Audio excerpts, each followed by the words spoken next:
In 1938, a young Korean man named Yang Kyoungjong was 18 years old when the Japanese Empire decided his future for him. He lived in Japanese-occupied Korea, a place where your life was no longer yours, where the colonial machines sorted human beings like inventory. The Kwantung Army needed bodies to occupy Manchuria, and Yang became one of those bodies. He did not volunteer. He did not sign paperwork. He was simply taken. Deep in Manchuria was a frozen industrial nightmare, a puppet state the Japanese called Manchukuo, designed to extract resources and labor from soil and flesh. Yang wore the uniform of an empire he did not believe in, carrying a rifle for a cause that was not his own. Japanese soldiers were trained through brutality, beaten by their own officers to toughen them, taught that other Asians were beneath pigs. Yang was Korean, which meant he was disposable. The Japanese military doctrine was simple. Individual life had no value, only obedience mattered. Yang learned to march, to shoot, to disappear into the ranks. He learned what happened to those who hesitated. It was about to get worse. In the summer of 1939, the Japanese Kwantung Army in Manchuria decided to probe Soviet defenses along the Mongolian border near a river called Khalkhin. What began as border skirmishes erupted into full mechanized warfare. Soviet General Georgy Zhukov arrived with tanks, aircraft, and artillery that overwhelmed Japanese positions. The Imperial Army had underestimated the Red Army catastrophically. Yang found himself in the middle of a slaughter he could not control, fighting for an empire that viewed him as expendable ammunition. The Soviets attacked with coordinated fury. Tanks rolled forward while bombers screamed overhead. Japanese positions collapsed under massed artillery fire. Yang saw men torn apart, heard the sound of metal puncturing bone, smelled burning flesh mixing with gunpowder and gasoline. He survived only because survival was random. When Soviet infantry stormed his position, Yang did what thousands of others did. He surrendered. The Red Army took him prisoner. He was now property of a different empire. Soviet labor camps in Siberia were designed to extract every usable calorie from a human body before it gave out. Prisoners worked in mines, forests, and construction sites where temperatures dropped so low that exposed skin froze in minutes. Food consisted of thin soup and black bread measured in grams, never enough to stop the gnawing emptiness. Men became skeletons wrapped in rags, their faces hollowed out, their eyes vacant. Yang learned Russian curses, how to steal extra bread without being caught, and how to keep moving even when his body begged to collapse. The guards beat prisoners who slowed down. The cold killed those who stopped. Yang spent 3 years in this system, watching men die from exhaustion, starvation, and the casual brutality of camp administrators who viewed prisoners as renewable resources. Then, in 1942, everything changed again. Germany had invaded the Soviet Union in June 1941 with Operation Barbarossa, and by 1942, the Wehrmacht was driving deep into Soviet territory. The Red Army was bleeding millions of men, desperate for bodies to throw into the grinder. Stalin ordered labor camp prisoners to be drafted into frontline units. Yang, who had barely survived 3 years of forced labor, was now handed a Soviet uniform and a rifle. He was sent west toward Ukraine, where the Germans were advancing. The journey itself was a death march. Thousands of prisoners crammed into unheated train cars, traveling for weeks through the winter. Many died before reaching the front. Yang arrived at a staging area where officers screamed orders in Russian, where discipline was enforced with summary executions, where retreat meant being shot by your own blocking detachments. In early 1943, Yang was thrown into the Battle of Kharkov in eastern Ukraine. The city had changed hands multiple times, and the fighting had turned the streets into a wasteland of rubble, burnt-out tanks, and frozen corpses. the Red Army launched a counteroffensive to retake Kharkov, and Yang was part of an infantry unit ordered to assault German positions. The Germans responded with a counterattack led by elite SS panzer divisions. Tiger tanks rolled forward, their 88mm guns destroying Soviet T-34s from over a mile away. German artillery pounded Soviet positions with precision.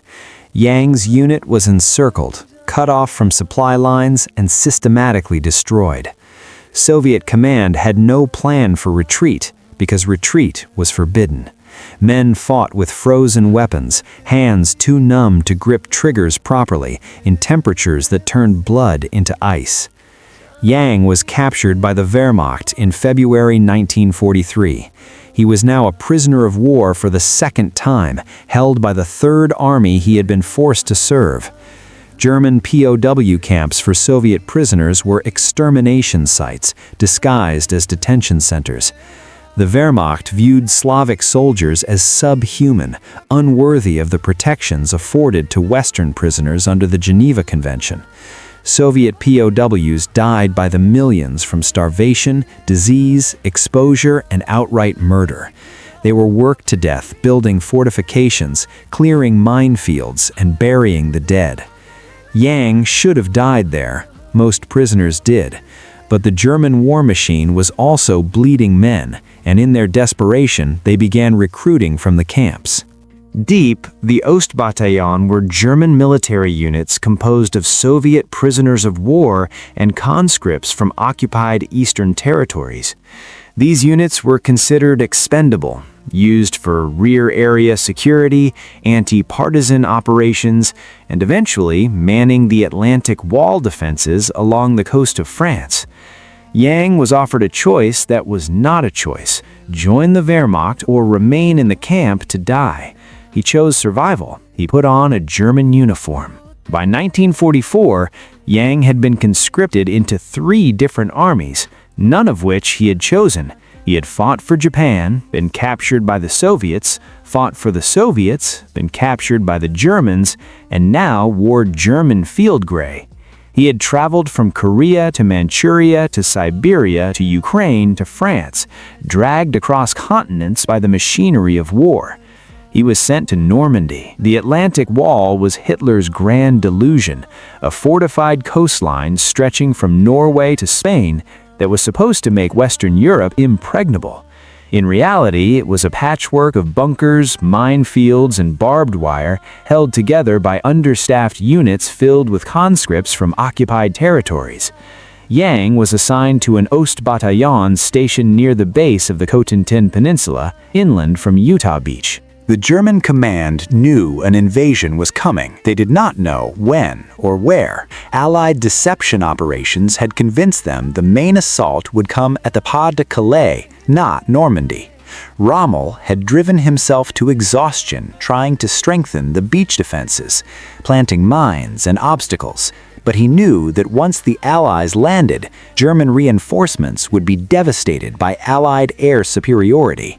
On the night of June 5, 1944, the Allied invasion fleet crossed the English Channel. Over 5,000 ships carried 130,000 troops toward the Norman coast. Paratroopers from the American 82nd and 101st Airborne Divisions dropped inland behind Utah Beach in scattered formations, many landing miles from their designated drop zones. Some drowned in flooded fields, weighted down by their equipment. Others landed directly on German positions and were killed before they hit the ground. Yang heard the explosions before dawn.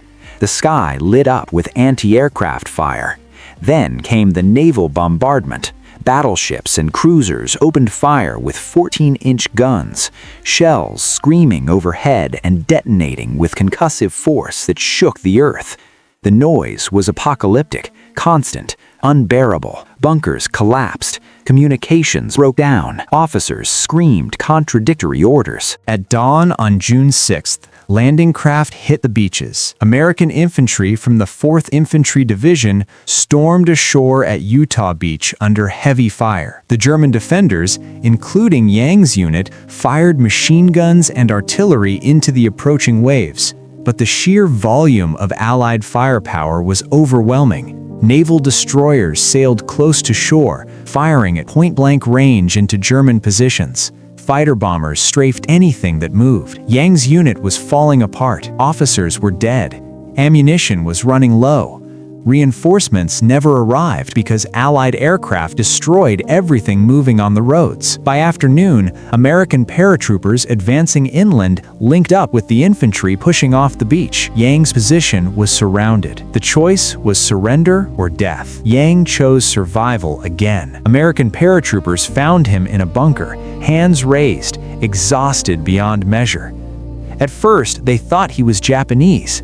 They could not understand how an Asian man ended up wearing a German uniform in Normandy. Yang tried to explain, but the explanation was too absurd, too vast, too entangled in the insanity of the war.